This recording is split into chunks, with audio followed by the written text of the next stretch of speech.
पीड़िता को दिल्ली नहीं चिकित्सा करने आरंभ है प्रक्रिया।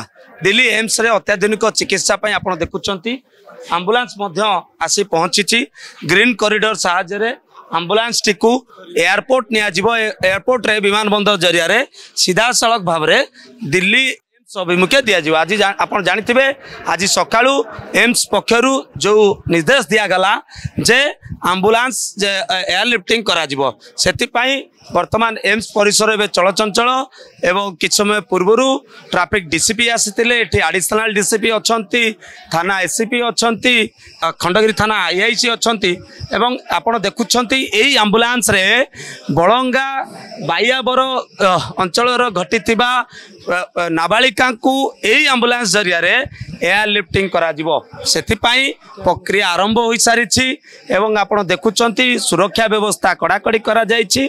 सब बड़ कथा होते एयरलिफ्टिंग करा जिवो सेतेबेले ग्रीन कॉरिडोर रो व्यवस्था करा जिवो एवं ग्रीन कॉरिडोर साहाय्य किभली भाव में से यथा शीघ्र एयरपोर्ट रे पहुँचे एवं सेठू विमान जरिया तांकू दिल्ली निया जिवो सेतिपाई प्रक्रिया आरंभ होलानी। आपण चित्र देखुछंती ये चित्र होउची भुवनेश्वर एम्स हॉस्पिटल जो कि एयर वर्तमान आंबुलांस आसी सारी एवं एयरलिफ्टिंग करा जिवो सेतिपाई प्रक्रिया आरंभ हो सारी। Camera person Nirmal Subhash Pradhan Odisha Bhaskar. J&T James Jewelry special monsoon offer flat 649 gold making charges up to 50% off on diamond value, 50% off on silver making charges. J&T James Jewelry।